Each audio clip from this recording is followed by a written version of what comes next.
Oh, you didn't know? Your ass better call somebody! This podcast proudly presents to you the zero-time tag team champions of the world, the Road Dogg, JJ Brownlee, the Badass, JB Faulkner, Total Spotfest Live, with the ninth wonder of the world, Nick. And welcome back to Total Spotfest Live. I am JJ Brownlee. With me by my side, as he is every Tuesday and every Thursday, the man, the myth, the troll, Jamie Faulkner. I would prefer to be called Marky Mark, and you all are my funky bunch. That's cool. Or Smarky Smart. Smarky Mark. We'll roll with it for a little bit. Smarky Smark. All right. As you can see, hopefully see, I apologize for the last couple videos here. We are trying to get our computers all lined up. It's I've been work great. in progress. Yeah, unbelievably, Jamie's had no problem with the video. Hopefully all of you are seeing this. As we're recording it, I don't know. But if not, we will get it figured out. But as you can see, or here, if you're listening to us and not watching us on YouTube, we are joined once again by a man who believes that he can out Pizza the Hut. Now, he cannot. Ooh. No one out Pizzas the Hut, the ninth wonder of the world. What's up? That's a bold statement. No one can out Pizza the Hut. I mean, don't you listen to Craig Robinson? I got a few strong contenders. Just watch out. You might eat yourself to death. Yeah. Oh, just getting flashbacks. I love the whole, them going back with the retro vibe. All right, this isn't a food blog or podcast, so thank you guys for joining us. We are Total Spotfest Live. We do this every Tuesday and Thursday. Join the conversation. Follow us at Total Spotfest on Twitter. Also, if you are listening to us, you can definitely check us out, Living Color, on YouTube. It's Total Spotfest Live. Give us a subscribe, give us a like, give us a comment, let us know what's up. Nick, Jamie, how has your week been? Busy. Very, very busy. After being off for a week and getting back into the real world, it sucks. Nick, do you have the same thing going on? Same thing. Mine's probably, I don't know, a little different since I was exiled last week. I'm just glad to be here. You're glad to be here physically, but yeah. Other than that, everything else has been just a whirlwind. Yeah, that's always the downside. Vacation's great. You do this, and then you get back, and you're so recharged and all this stuff, and it's like you open that computer at Monday morning, and 587 things you gotta attend to. It's like, God. Mm-hmm. So I hear you. Well, this is Thursday. Our AEW. We don't have a name for it like we do for WWE, but our AEW podcast. So James is going to run us through Dynamite. We're going to talk. I think James is going to briefly mention Dark and Dark Elevate. We didn't watch Dark. No, I barely. I skipped through it. I watched a couple of matches on Dark, but Dark Elevation was okay. But mainly going to talk about Dynamite. And do you have some other wrestling news you wanted to get to, Jamie, or is that going to be it? No, we can talk a little bit of wrestling news. It is that WrestleMania season. The wrestling is all over the place. So why don't you take it away? Start us off with just a little bit of news and goings on. Yeah. Okay. Well, first things first. Let's hit the news, shall we? First and foremost, this is a Reginald free episode, so JJ will be very, very excited about that. Thank you, baby Jesus. I'm prepared for the backlash myself. I'm ready to hear what he's got on deck. I am too. But WWE announced today that they are inducting two people into the Hall of Fame, and the Great Khali, and then the one who is obvious choice in my opinion, and that's Kane. So Kane is going to be a part of the 2021 class. He deserves it. Oh, absolutely. He absolutely does. Khali, not so much. I hate to say I know him more from The Longest Yard than anything else. True. I think he shit his pants. Yeah. And I'm not going to lie. I mean,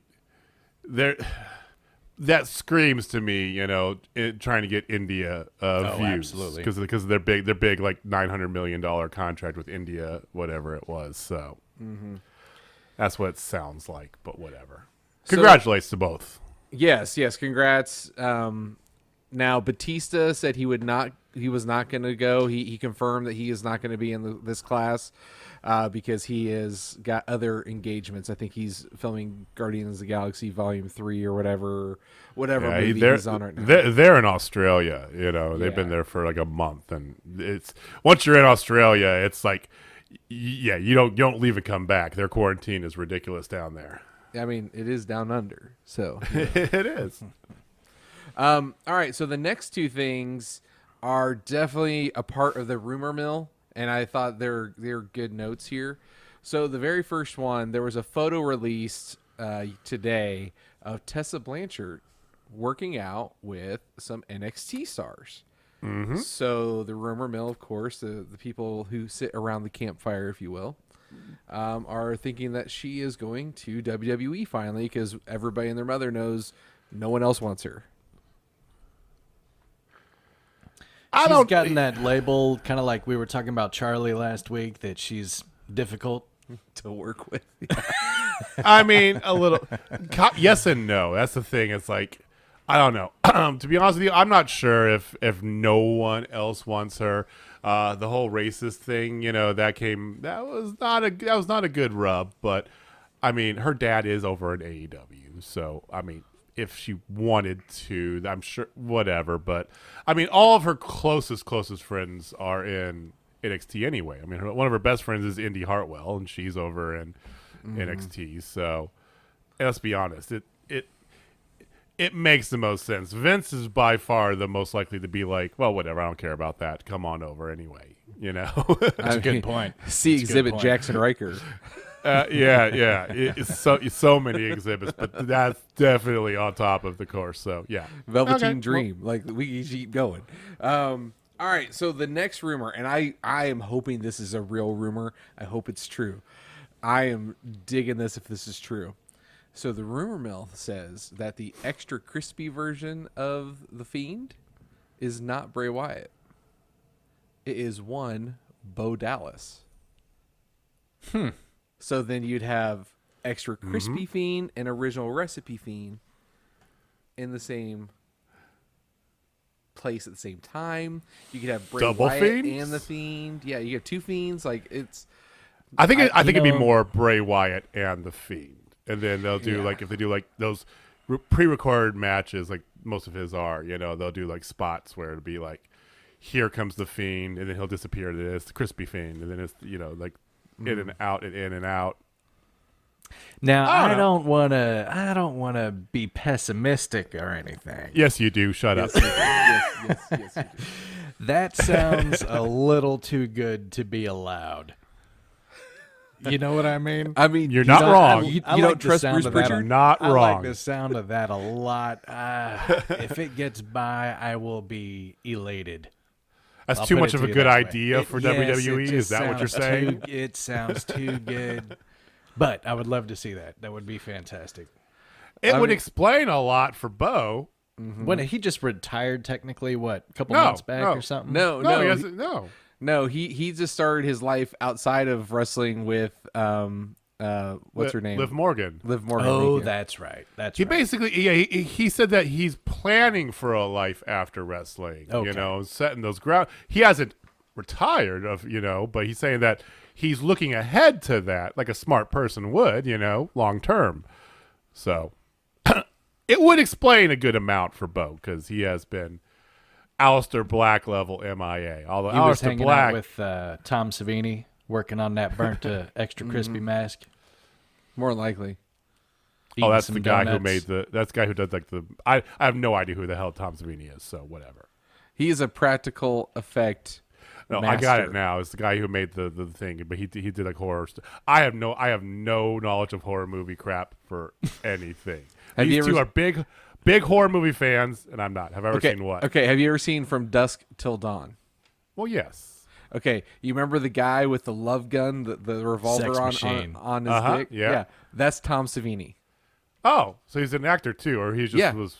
Yeah, he Oh. actually started out as an actor. Then they found out he's really good at this stuff, and then he is one of the people who created. Like, they found something in France, and they started using it and combining it with corn syrup or whatever, and then they made like realistic looking blood instead of the old fashioned just red Okay. dye and corn syrup. So he's not like Nicotero, where he like went to be behind Nicotero's the scenes his from the start. protege. Yeah, Nick Cotero learned from him. Well, I know, and I only know Nicotero because let's be honest, I'm Walking Dead. I'm not a horror fan, but I love zombie movies.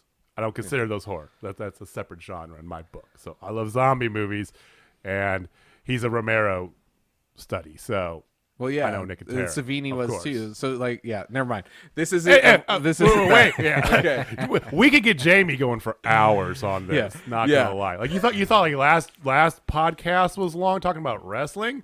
Oh my God, we get on this and we'll be here till 6 a.m. Yeah, game over, man. Game over. Sorry, I opened Pandora's box there. Okay, Moving so right along, more news. Let's go ahead and get right into Dynamite. Okay, so Dynamite All right. again. I thought it was a good show. Let's go through it because I really want your thoughts on it because it had hills and valleys, definitely, but I think it was planned hills and valleys, and we finally got a payoff of one thing that we didn't care about. So it starts with a match, no promo. Kenny Omega versus Matt Sydal to open it up. It was a lot. Interesting choice. Yeah, interesting choice, and it was a lot better than I was expecting. I thought was- Matt Sydal looked great. I thought it was going to be a total squash match. I thought they were just going to bury Sydal, and Kenny didn't. They did a lot of cool things, lots of V triggers, just left it like he was just pounding with V triggers. But then he went up for a one-winged angel. Matt Sydal reversed it into a spike, reverse Hurricane Rana, which I love that move, by the way. That's That a is fabulous move. That might get Fabulous in my move. top 5 because it is just pretty. So is the DD tie, but we'll get into that later. Spoiler. But really good match. It was actually pretty damn physical for those two. That was the thing I wasn't expecting.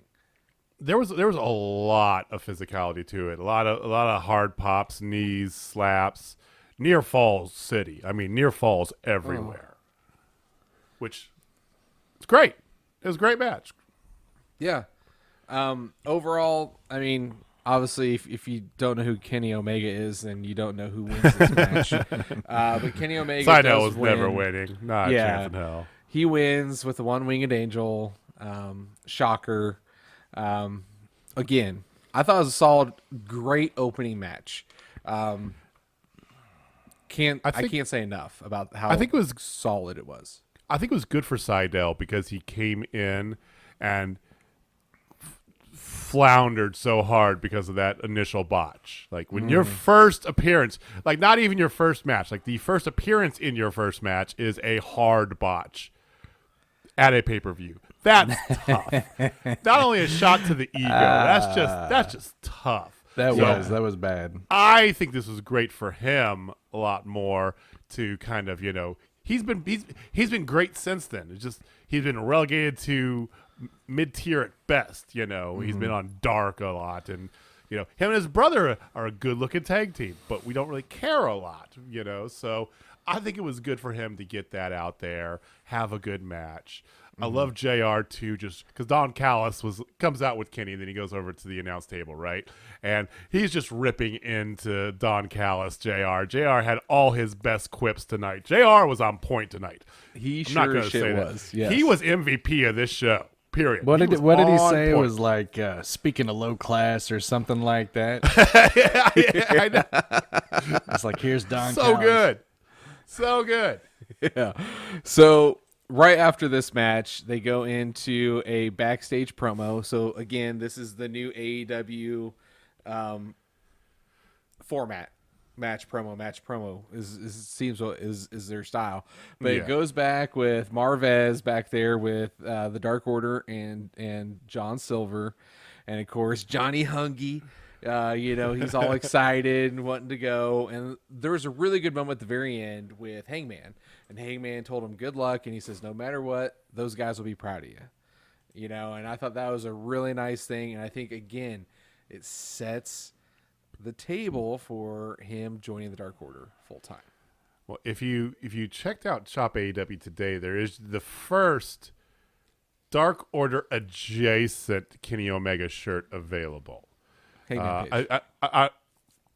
Yes, not Kenny Omega because that's wrong.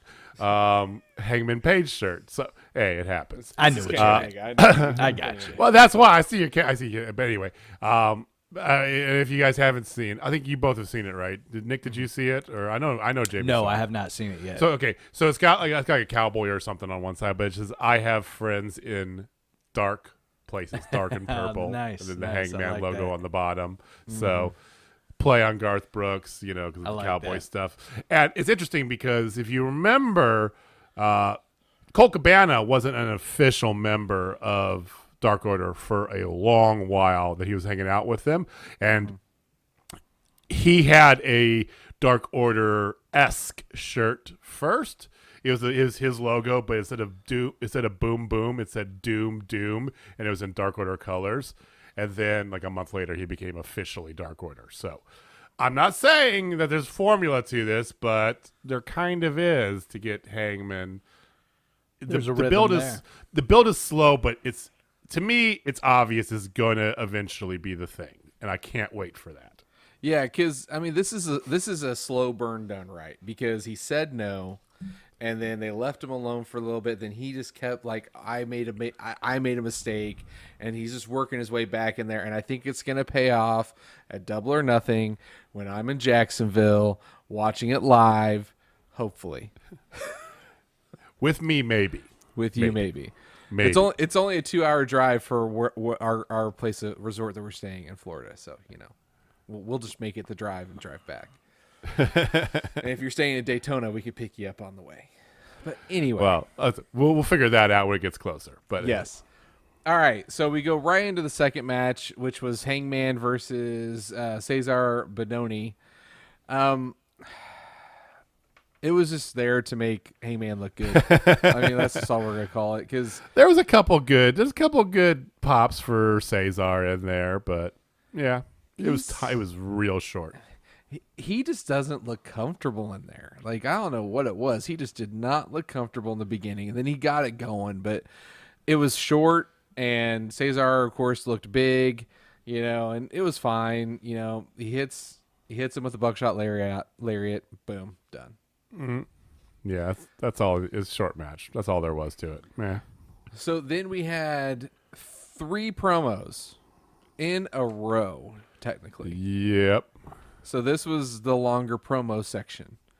And it was Lance Archer talking about Sting, talking about how he looked up to Sting and blah, blah, blah. I zoned out during that. Yeah. shit. I'm not gonna He's lie. like, It was without like, Sting, there wouldn't be the Murder Hawk, and there wouldn't be Lance Archer. And This makes no sense, Lance. This makes no. You just pivot your character out of nowhere. It makes it. It feels like I'm watching SmackDown when I watch Lance Archer at times, because as good as potential he has, I don't get his character. It's all over the damn place. It took me forever to get on board with the Jake the Snake thing, and now he's feuding with Sting. Really, as good as you are? Come on. yeah, I don't know the end game of this either, but yeah. So those two evidently are feuding now. Are going to feud, whatever. Yeah, because Sting will say like 3 or 4 words eventually. But whatever. All right. So then we get to a really damn good promo. Oh, this was the promo tonight right here, son. Britt Baker, DMD, comes out and everybody's booing her and all this stuff, and she gets pissed off about it, which I loved. And then, she says everybody should be thanking her for the history that she made, and Thunder Rosa should be thanking her. Like, she's just all over it, man. Mick Foley should be thanking. She shot on Mick Foley, which was great. Yeah, she called out Mick and says, "Thank you for the thumbs up, but it took 20 years for you to become a hardcore legend. Took me one night." And I'm like, oh, shit, that's perfect. She says Tony Khan is always searching for legends, and he's got one right here. I love it. The letters AEW pale in comparison to the 3 biggest letters in pro wrestling, I mean, she's top star. She's already basically the top marketable female already in AEW, but she's definitely got that. She can put it on in the ring. Her mic work is great. Like her and Adam Cole ever do get married and have kids, they're going to be the most promo-laden children ever. I'm just gotta say, because the two of and athletic. Everything about this I loved. Oh, she's got great heel energy. She nails it. Fantastic. She's got everything you want. She can talk. She can wrestle. She's not bad looking by any stretch of the imagination. And the thing is, the best thing I love about her is, She's a Steeler fan. Okay, yeah, me too. I love that too. No, that's her negative. But her she can. You don't even hate the Steelers. Come on, man. So her mouth writes some big checks, but she can cash them. That's the thing I love about her. She can go, and she can go at a very high level. So I think she really during the 8 months where she had the ACL injury and she was in the whole I'm Michael Jordan and on and had her little Pope Mobile thing over there by the timekeeper's table and stuff. I think that's really where she found her heel voice, because before that she's still technically she's still relatively green, to be honest with you. She's been 5 years in professional wrestling? Yeah. Something like that. Yeah. So she's still technically kind of green, ish. But I think that really helped her find her voice, being forced to, not participate, but because of the pandemic, they need people to be on screen and do stuff. And so I think that really helped her promo energy and her really get this persona just perfect. So hey, to take a negative turn to a positive, she's queen of that for sure. Yeah. So then we get to the third promo of the three promos, and this is the one I cared the least about, personally. Really? Okay. Shocker, right? So Christian was talking with the Varsity Blondes and Dante Martin. Dasha approaches him in the most skin tight dress of all time. I don't know if anybody noticed that. I was like, wow, that thing is painted on you. Not in a bad way or good way. I'm just making an observation. Just want to make sure everybody's clear. Keep in your pants, Jamie. Move forward. Yeah, all right. No. Fair. So then enters Kazarian. Kazarian says, oh, your shirt, that's the motto I've been living by, blah, blah, blah. Kaz accepts and invites him to watch Elevation next week. So he's going to watch him. Christian Cage go watch Kazarian wrestle next week on Elevation, and they're going to set up a match between those two. Well, he asked him, what are you doing on Monday nights? Oh, that's right. You're not doing anything on Monday nights anymore. And so, which is a nice little dig there. And then he goes in. Christian Cage, I'm an old school TNA fanboy. I am. Christian Cage still not good on the mic, though. You're right. He's still he never has been. He's still not that great on the mic. You could tell Frankie was trying to lead him through the promo, and Christian was kind of stuttering a little. That's how he always is anyway. That's how he was in WWE. Shit. Trying to remember his lines. Yeah, basically, which is fine. Okay, that's okay, because they had some killer bouts when they were in TNA. But once again, that was 13 years ago. I mean, or whatever. It was about a decade ago. Cass still on top of his game, and Christian, we know the story of Christian. So yeah, we'll see what happens. I mean, if I want to watch, I don't Brutus hate the Barber this, Beefcake versus Tugboat. And WCW, so their version, so Shockmaster, and it's still Brutus the Barber Beefcake, or it's just Brutus Beefcake at that point. You know what I'm saying? This is the mid card guys back. Have always been kind of mid card who elevated just a little bit, had their moment of main card, and then right back to mid, and that's what they are. And but that's what this is. This is a very much a mid card thing, and I don't buy Christian going after Kenny Omega for a second. But if he's gonna sit there and occasionally fight Kazarian on TV or whatever, put some eyeballs on the TV set, I'm all for it. I have no problem with this. Okay.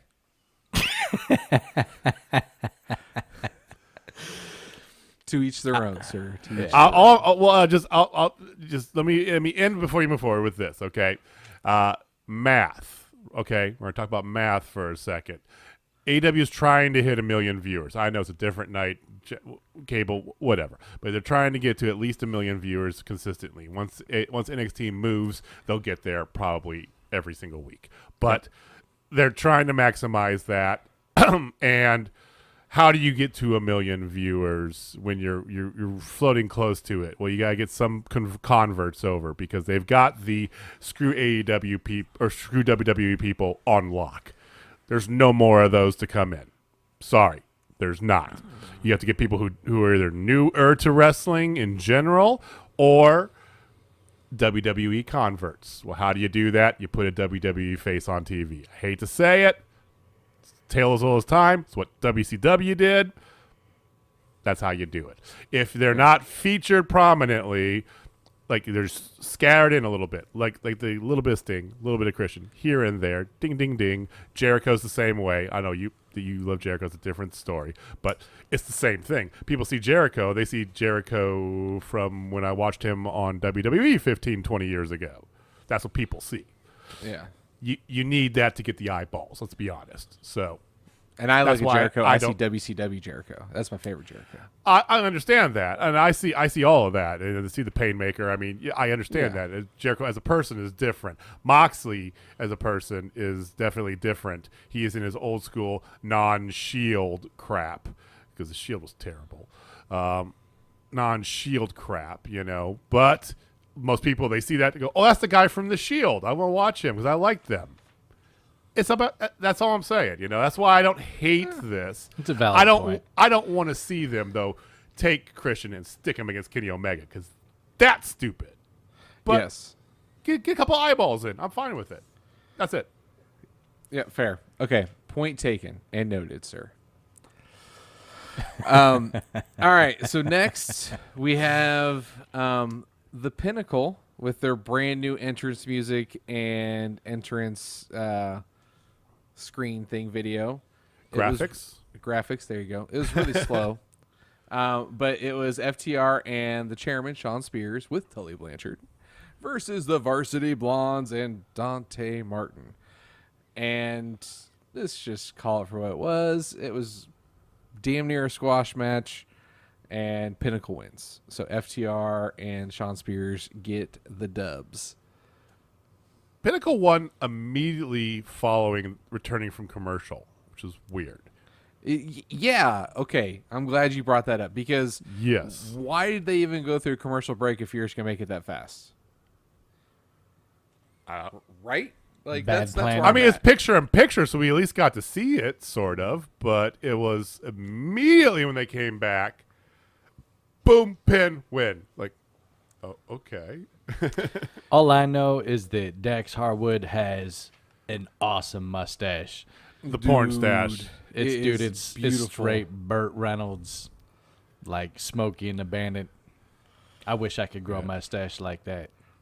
Yeah, I can't. Well- I got a conquistador. This is the best I can do. I got nothing.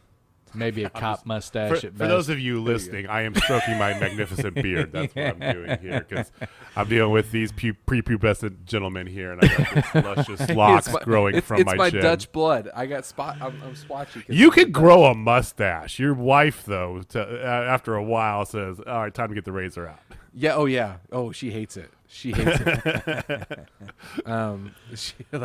She sees it. She sees Dexter Loomis in Nick's vein. So But Dax's porn stash is I legendary. avoided it. I avoided it for the record. I could have dropped him, but I didn't. I'm That's trying, okay. fellas. I'm trying. You know are what? who you are. Go for it. It's fine. We'll ridicule you, but that's okay. Yeah, you know what? You know what? You could have dropped him just like you dropped your Twitter because you're afraid of all of the marks know. out there. I wish I had some marks. It was just nothing. It was crickets. I know. I like was engaging with crickets. them. I just like having a little fun with them. But yeah, you're right. Well, anyway. All right. So right after. Let's leave Paper Skin Man alone. Let's get back to wrestling. Oh, okay, Reginald. Okay.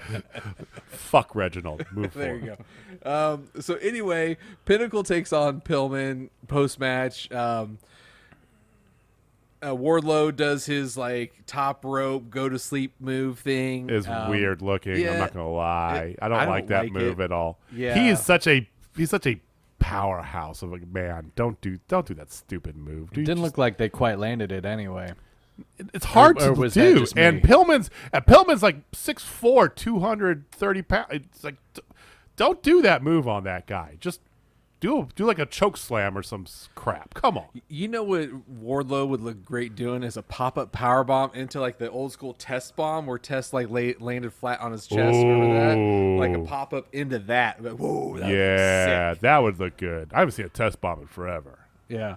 So anyway, I digress. So they all do quick little promos right afterwards. Cash says that the Pinnacle is family. It's not just a name. It's not just an idea. It's family. Oh, that's Dax original. yeah, but the great thing, this is what I love. Cash yanked the mic out of Tony Schiavone's hand.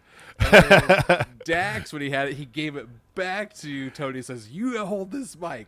So He made him hold it and then adjusted his mic like I'm adjusting my mic stand, like his arm. It was That is totally a page out of the old NWA Four Horsemen, because as we all know, Ric Flair always had to hold the mic, but when Arn Anderson or Tully did it, they always made Tony Schiavone or JR hold the mic, and it was just so goddamn funny. so good.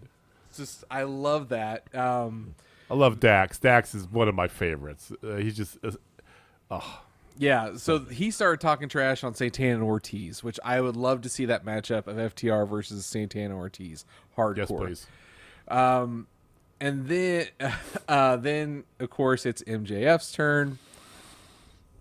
MJF just body shames the shit out of Jericho like he always does. Challenges him to come out. Schiavone takes exception, but MJF forces him into silence. That was their whole promo. Then- it was fine. It was boilerplate. I hate to say this, but it was kind of boilerplate stuff for an MJF promo. Whatever. Nothing new arise from it, which is fine. Yeah, but I like the fact that they're officially planting seeds of who's going to face who. I mean, we already knew there was going to be MJF versus Jericho 2 coming. That was a given, but I love the Santana Ortiz versus FTR. Yeah, which it makes sense, but to have it actually on paper is good to have. And of course, you already have Wardlow and Hagar. They've been feuding, even though they were in the inner circles, so. Which I loved. I love that whole angle. Yeah, they're setting it up for potential blood and guts. Like the long rumored what they were gonna do. If you're not familiar with blood and guts, they were gonna do their take on the War Games match, and they were gonna do it in like true War Games fashion, where it's gonna be just ridiculous, over the top weapons. Just roof on the top. It's gonna be like War Games to the extreme, basically. And then COVID happened, and that's shut all that down, because originally it was supposed to be the Inner Circle versus the Elite is what the blood and guts was going to be. It morphed into the whole Stadium Stampede, but from what the internet rumor mill says, they still plan on doing blood and guts when they can have people. So that's now the internet, the IWC is now speculating this is what it's building to. Pinnacle, Inner Circle, in blood and guts. Yeah, what better day to do it than maybe April 7th? Just throwing that out there. And he'll explain that in a hot second, because that was interesting announcement they had later on about April 7th. But go ahead.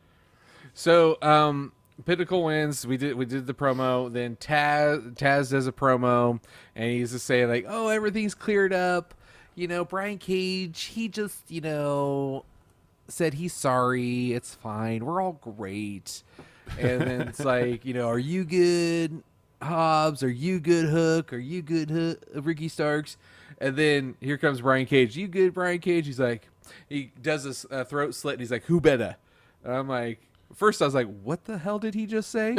So I had to rewind it. I'm like, oh, he said who better, like is it better without BETTA. So he's clearly got some issues. They're going to set up a feud between them. Probably him and Ricky Starks for the FTW championship, something of that nature. I like I like Brian Cage going face though. I love that. I love it. In a company that seems to be heel heavy, I like that a lot. I know that's probably why I love AEW so much, is because they are heel heavy. I know, but that's as I know you love that, but to me it's like you got to have that balance, you know. Darkness rises and light to meet it, you know. We got to have that, counteract of some face. You know, but I like it when evil wins. That's why Empire Strikes Back is probably one of my favorite movies. And that's fine, and that's cool. I have no issue with that. I'm just saying you can't have everybody be a heel. You got to have some good guys. You got to have some face out there. Okay. I didn't realize that until just now, but maybe that's why I like it so much. Yeah, but a bunch of assholes. You're just a dark son of a bitch. Okay, yeah, that's why. I feel at home. I feel at home watching it because it's my people, assholes everywhere. Exactly. It's comforting. All right, so I would formally like to retract my statement about the promo of Christian Cage being the one I cared least about. No, I'm sorry. This next one totally is. And Tony That's Schiavone, a better call. Yeah, Tony Schiavone was interviewing QT Marshall. Don't care. Do not care. I don't give a shit about this. Yeah. It So took me a minute to even remember it. That's how little I thought of it. So Well, basically, that's probably for the better. yeah. Yeah. So I'm just all I'm going to say is this: he's pissed that he's just known as Cody's friend, and he's worked his ass off, and Cody just went off into his ivory tower, and he wants to do an exhibition match with Cody, but then Cody comes out and goes, "Well, I'm not going to do any of my moves, blah blah blah, but I'll give you my exhibition match." So obviously he's going to turn full heel against Cody, and they're going to start feuding. Whatever. I could care less. Still don't care. And apparently they're making QT's wife a character or something. Yeah. Yeah. I could care less about. No offense. I mean, great. But come on. What? Why? Mm-hmm. Why did this take up like 7 minutes of my time on Dynamite? I could have had 7 minutes more of the Pinnacle match. Yeah. Or this next match that is actually happening. I could have had another hour the next match. Oh, so this match, I'm calling it. I'm sorry. Actually, no, I'm not calling this a match of the night, but it's number 2 match of the night. Lucha Bros and the Laredo Kid. First time we've seen Laredo Kid on AEW in a year. 2 years almost. Yeah. It's almost 2 years. And they were going against the Young Bucks and Brandon Cutler. Holy shit, this is a good match. I loved it because once again we got the Lucha Bros back together, and when they're together, they are beautiful. And who are they best against? The Young Bucks. Anytime you put those two together, it's just instant classic. It feels like. And Laredo Kid, he is a It's stud. fantastic. So if you were good. paying attention, they did say that he is the cruiserweight champion of AAA. They also gave a shout out to Kenny Omega because he's the heavyweight champion of AAA. Right. And he's probably going to also end up being the Impact champion as well. He's going to get all the belts. And the TNA champion, technically, because they retconned the TNA World Heavyweight title. Yes, and then next thing you know, he might become the IWJP heavyweight champion. Or world champion. They have World a new champion belt against Okada, yeah. Yeah. I just want another one of those. But anyway. All he's got to do is just beat Bobby Lashley. He'll get them all. Okay. Yeah, there you go. That won't happen. Yeah. So anyway, this match just has everything and anything you want. The only thing that didn't have that I noticed, I don't think I saw one destroyer. No. That's Not the only in thing this I didn't match. notice. It Not had in this everything match. else though. It had super kicks everywhere. It had Hurricane Ranas. It had a spot where Brandon Cutler and Ray Phoenix were in a corner. Ray Phoenix jumped up. Laredo Kid tagged him, jumped up on the top rope beside Ray Phoenix, and jumped over to the other corner, the other rope, and did a Hurricane Rana on Brandon Cutler from there. That was one of a sick-ass move. We got a Spanish Fly. JJ, I know you like Spanish Fly. Hell yes. That's my lion tamer. Spanish Fly all day long. It is your lion tamer. That's how it ended, wasn't it? It was that was the ending, but yeah. Yeah. A good Spanish Fly is just it's poetry in motion. Love it. But okay, so I love Lucha Bros versus the Bucks a ton, but specifically, I love Pentagon Jr. and Matt Jackson when they're in the ring together. It is electric because both of them have so much charisma, and they both go about the same style. They're like, I don't know what it is about those two. It's just electric, and I just want more of those two in the ring together. Well, they're kind of like they're the two mouthpieces for the two teams. They're as you said, they're the charismatic side. Phoenix and Nick are definitely kind of more of the showy, side of the two teams. So to have the two charismatic enigmas, see what I did there, going after each other, it's kind of perfect. And It may not have been. I'm sorry, JJ. Go ahead.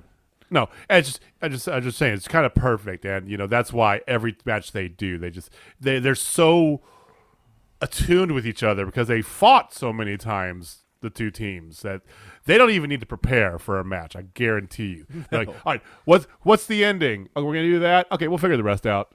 That's all they need to do to prepare. It's great. Yeah, they're amazing. So officially, what were you gonna say, Nick? Okay, sorry.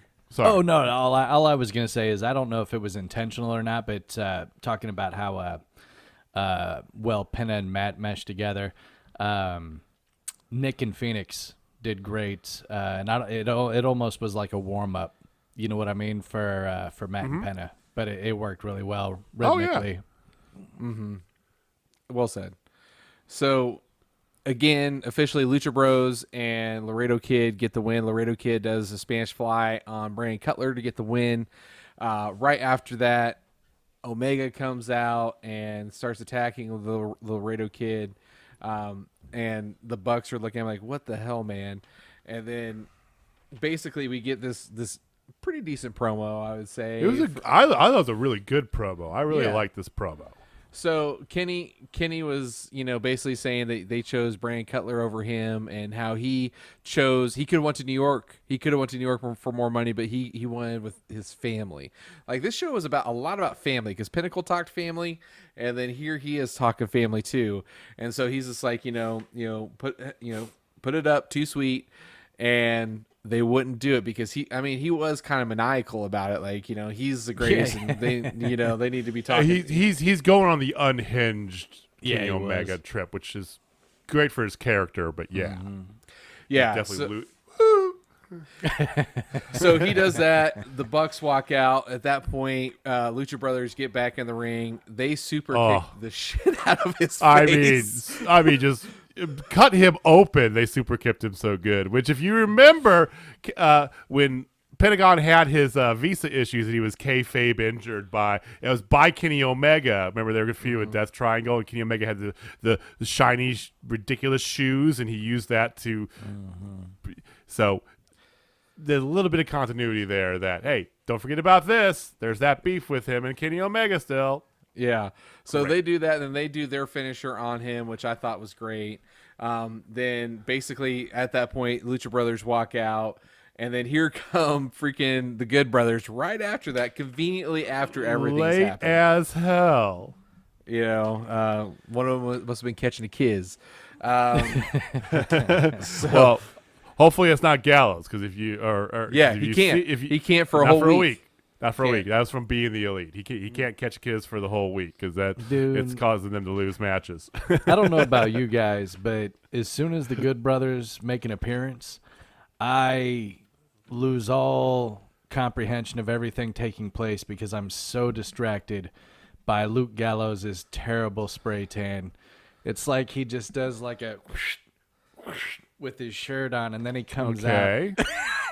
You know what I mean? I can safely say that I have not paid attention to his spray tan. It is just me then. It is just me then. You know what me it is? Definitely you. I bet him and Pete Dunne do each other's spray tan. Oh God! Well, he just misses Pete it Dunne's because Luke terrible. Gallows, you can tell he does it while he's still got his tank top on and everything. Because like right around the neck and around his arms, it's all just like stark white, and then it's just like shoe polish down his arms. Sure. Yeah, sorry, it is just me. It's Okay. Yeah. To each his own, but I have not looked at a wrestler spray tan Okay. Other than it's blatantly obvious, like Pete Dunne, like you said, where it's just like, wow, look at that pumpkin. You know? Or do y'all remember when MJF was like super bronze for was it last year's Revolution? That I was think. bad. Yeah. Really? So dark. He was so dark. Like it could have been, taken the wrong way. But okay, so the next thing is a real quick video promo of Jade Cargill just talking about Red Velvet, blah blah blah, and she's like, "You don't want to get mixed up with that bitch," and I'm like, "Okay, Yeah. There was a little Leo Rush pop in the middle of that there, if you caught it. yeah." She goes, I'm so money. I look money. I smell money. And I just get flashbacks to Leo Rush and, trying to like Bobby Lashley flicks your ass, that shit. I was just like, oh God, stop it. So anyway. I've worked Quick hard to block flashback. that out. It's back now. But hey, You're Leo welcome. Rush, Thank Leo Rush by Oh, himself is Leo Rush now is fantastic. Yes, big fan. If you're not hip to be square on him, just Google some of his MLW stuff. It's been amazing. MLW I'm giving props out to MLW. They are doing some good things out there, especially in these trying times of no live audiences or whatever. They have good talent. They have good production. They have good people working the mic. One of the best interviewers they have, the backstage people who's probably going to be in AEW or WWE soon. Alicia Atout. They are doing some good stuff. So props to MLW. Yeah, for sure. and to be fair, I think their production and everything that they're doing is a better product than Ring of Honor at this point. Oh yeah, From the two that's Ring of fair. Honors I've watched, and they were not good. yeah. All right, so next we have Eddie Kingston, John Moxley. Oh. Eddie's broken something, Hey. which I loved. Yeah. That was a great. Before you get there, you did miss the AEW is doing a Miz and Mrs. now. It's called Roads to the Top. So new reality show on TNT. There's Oh, Go. yeah. Yeah. Gotta mention it. Gotta mention it. All right. Yeah. You know, it's funny when you said that. It was just like, it's Ms. and Mrs. It Yeah. is. Yeah, it is. But we don't need to say any more about it. Yeah, broken something. I love that. Yeah. I love that. Eddie line. has broken something. And He air points quotes at his too. foot. Goes, Legit "I've air- broken something." I don't know. Yeah. So it's like, okay, bro. So Mox is pissed off at the Good Brothers, and they're ready to get blood under their fingernails, or all this stuff, and he doesn't know if the Young Bucks are really in it, but if they're gonna be in it, they just gotta know that they gotta get their hands dirty. That was the whole thing. So Mox versus the world, Mox and Eddie versus the world sort of thing going on here. which I'm here for. I think it's a good direction if you're not going to have Mox, because Mox has only ever feuded with Kenny Omega, AEW champion. That's been it. So this gives him another path, and I like that. Plus, it opens up the title belt picture to more people. Hangman Adam Page. Oh my God! Excuse me. I thought you were doing something there. It's not like my coffee that- fit a while back. All right, so this next match made my heart happy on multiple levels. Nyla Rose with Vicky Guerrero. Excuse me. Wow, Versus- your Vicky Guerrero is better than your Bruce Dude, that Pritchard. sounded great. You know what? It is. My Bruce Pritchard is amazing. Your Bruce Pritchard is okay. Your Vicky Guerrero is awesome. Okay, fair. Well, excuse me. That's exactly her. Oh my God. So they're going against one of our favorites, Tay Conti. Yes, ma'am. Oh my God, this match was really damn good. Again, Dude, it really So was. many good things with this match. It really was. like Tay Like, Like, Conti I starting expected it great. to be cool, but I was like, oh, there was many times I was like, oh, damn. I only have Oh, one little okay. gripe near the end, but so many good things. Starting with the Dark Order coming out unexpectedly to Tay Conti, which I love this little continuity bit here. So Yeah, she comes out, and then, like you said, the Dark Order comes out. They throw up they throw up the hand, as left-handed. I'm sorry, but anyway, they throw up the hand as this, nod to her and everything. So I thought that was really cool. I think they're getting more of not necessarily recruiting; they're getting more of we got you to do that natural recruiting. I think that is a much better play than say, "Hey, you want to join the Dark Order?" Yep. And technically, she has an outstanding offer. I mean, she was offered by Anna Jay when Brody Lee was still alive. So. Yes. That's why she's always kind of Dark Order adjacent, But I dig this, taking it to the next step. Try and get, because let's get Tay Conti in purple. Just going to say that. And then you can go back to the match. Come on. Well, we've seen her in purple in person, but that's true. I have pictures of that when she was wrestling. She was a heel when we saw her. But anyway, great match. Lots of power moves by Rose. Rose looked really good. I have to say this is one of the better matches of Rose. She looked very, very powerful. Tay sold the shit out of it, or Ty sold the shit out of it.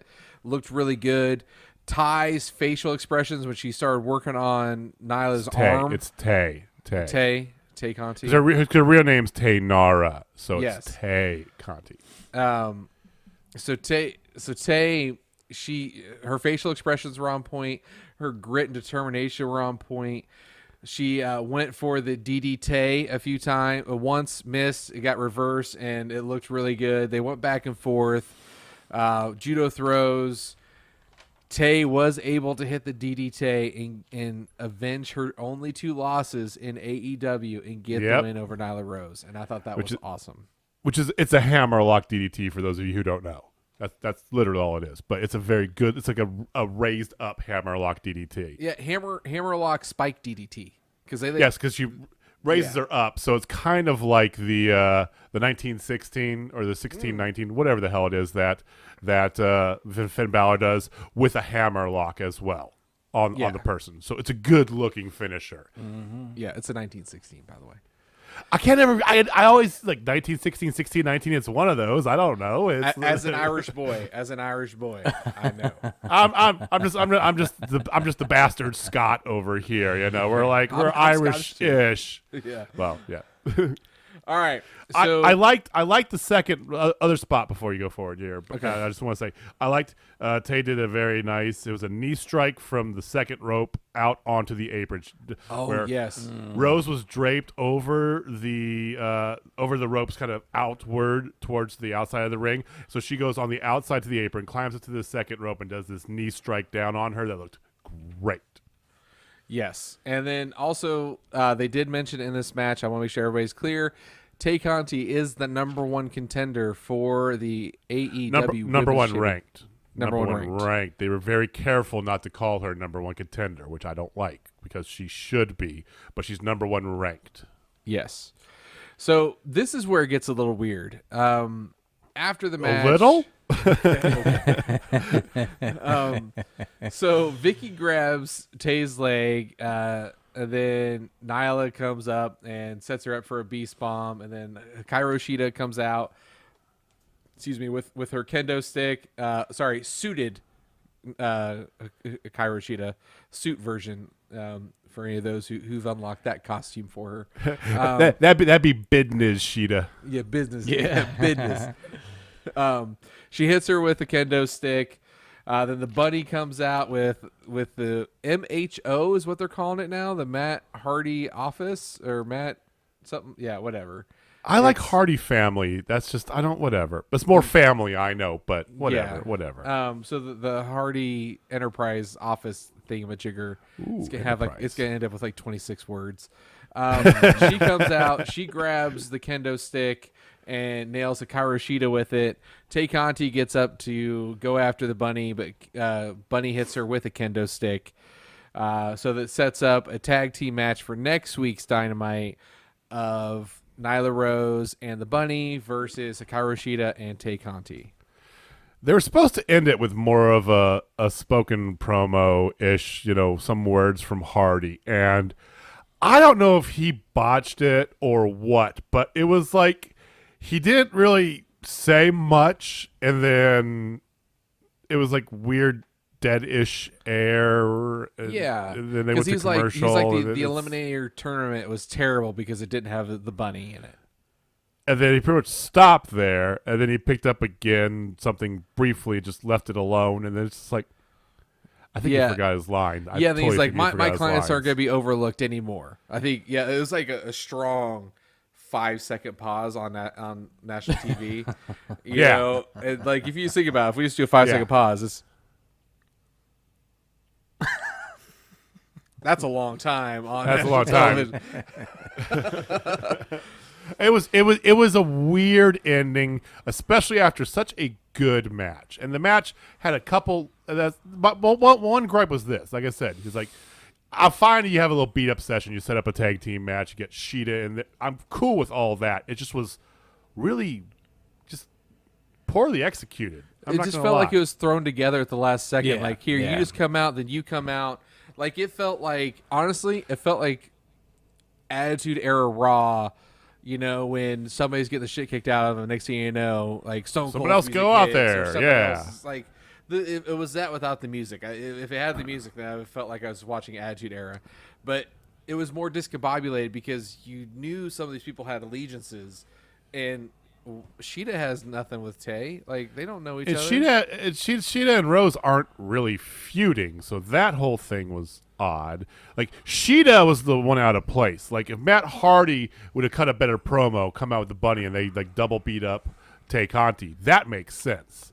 But Sheeta as this protector of the women's division, that's partially why I want to get the belt off of her. As much as I love Sheeta as a wrestler and a person, I just don't feel like her character's doing any favors with this weird protector of the women's division. She barely talks because, you know, her English is good, but for as far as Japanese star go, but it's not great. So it's just like, I don't know, it just left me kind of going like, what is this all about? What is this? So you're saying they should let Voltron go and not be the protector anymore? Yes. I agree.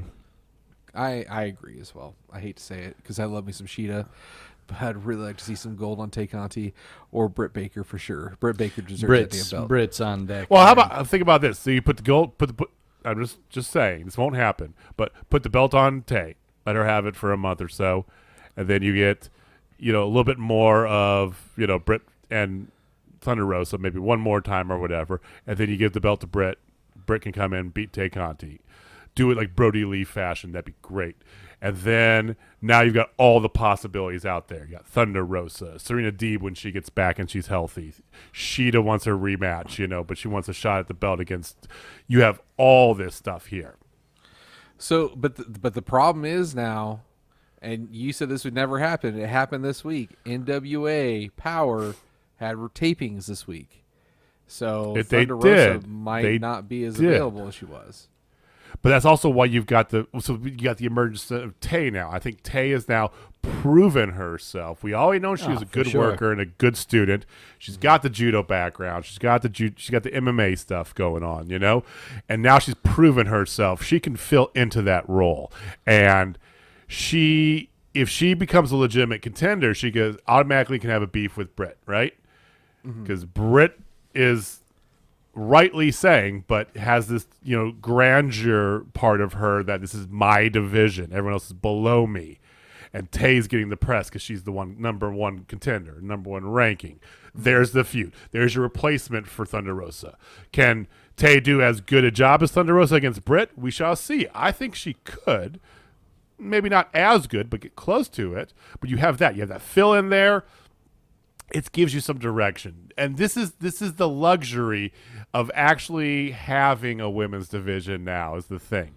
You had two good promos. One of them was really a feature promo with Britt and a really good match with another kind of setup afterwards.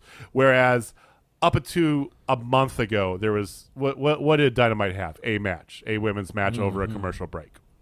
Yeah, it's true.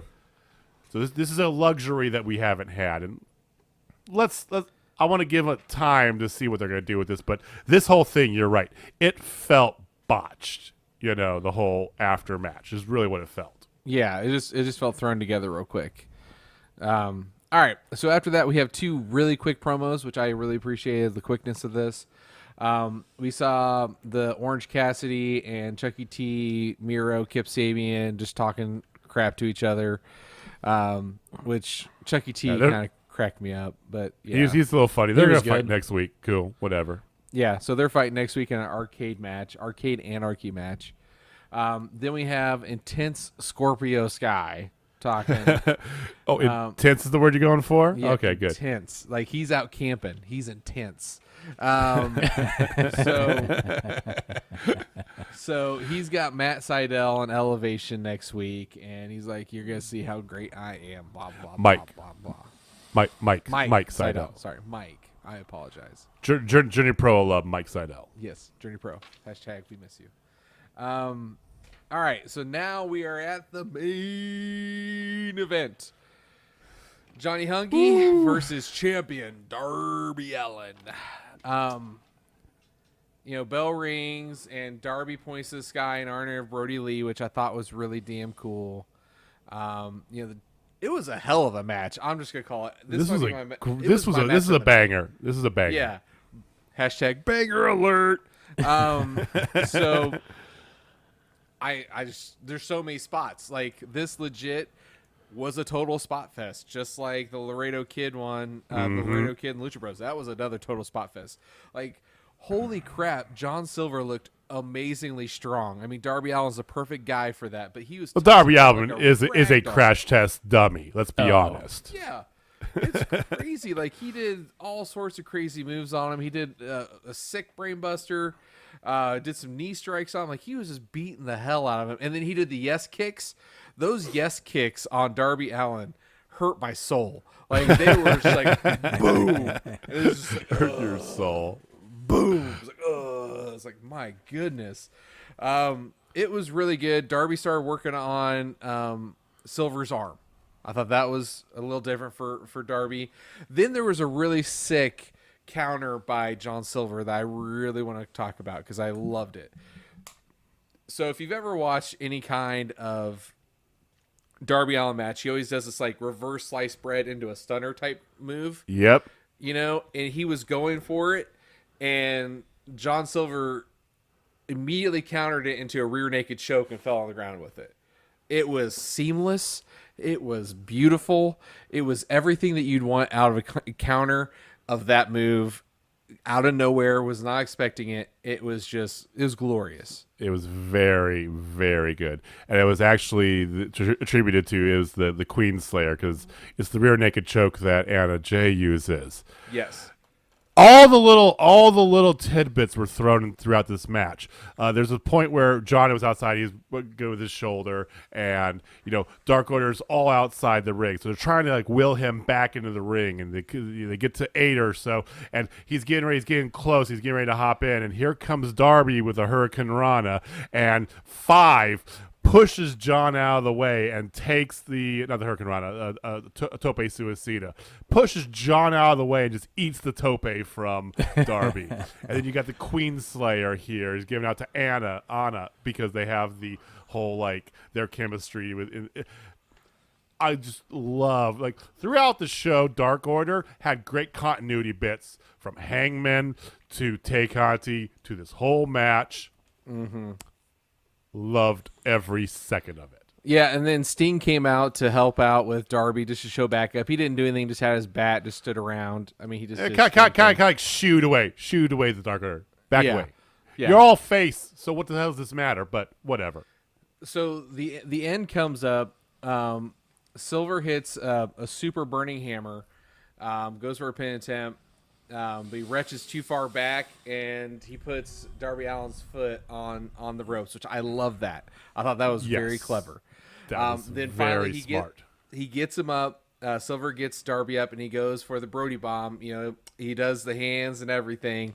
And out of nowhere, Darby reverses it into a code red 1, 2, 3. He retains. Didn't win with a coffin drop. You can win in other ways than your finisher. Thank you. Man, we've been saying that a lot lately, and it's been a lot on true. AEW lately. Yes. Amazingly enough.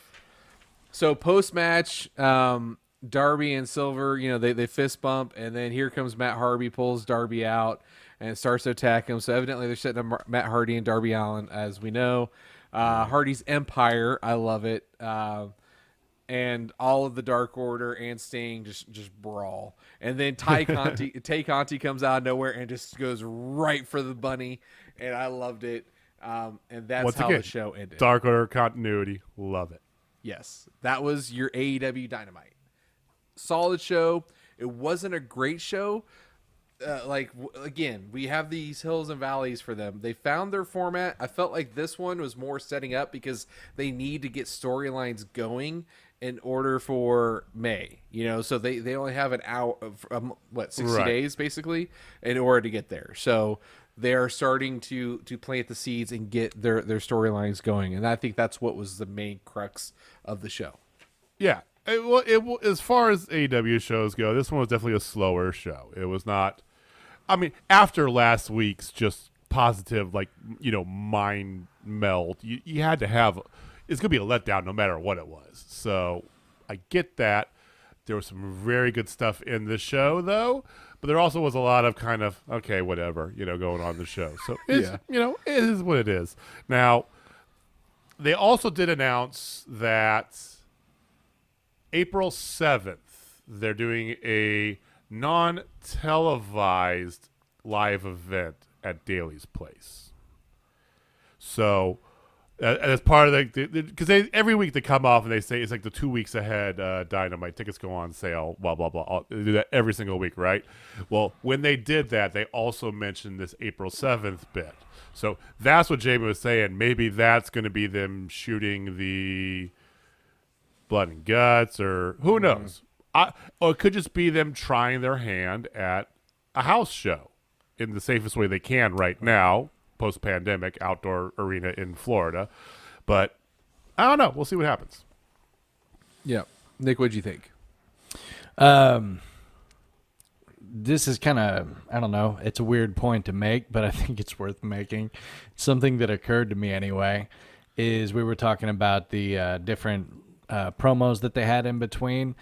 And one thing that AEW does that I appreciate, that's probably the best word for it, is they will have their matches one week and then they will have their promos in there, and then they just kind of flip that the following week. They have their So even promos though you're still seeing the same people each week, but you're seeing everybody do something, and what you're not doing is seeing the same match thing every single week.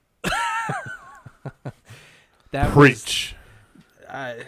It's a weird point to make. It's just something that No, it's a very good point to make. I value it, man. Every once, hey, a broken clock is right twice a day, so even you can make a good point. That's one of my moments. It was valid.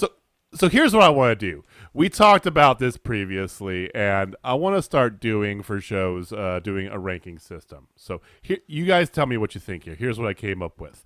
A 1 to 5 basically is what it is. So 5, top of the order, is like our name, and our Twitter handle is Total Spotfest. 4 would be just Spotfest. So you Total Spotfest, Spotfest. Right in the middle of the road, a Squash Fest. Ooh, nice. Okay. The 2 out of 5 is a Snooze Fest.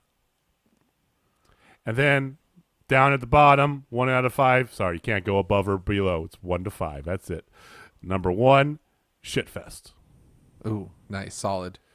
So you guys like that? Oh yeah, I do. dig it. I'm a All right. fan. We're going to start using that ranking, and I'll make sure that make sure you write that down for you guys so you have that. So I'm going to say this week's AEW Dynamite, middle of the road, Squash Fest. That's what I think.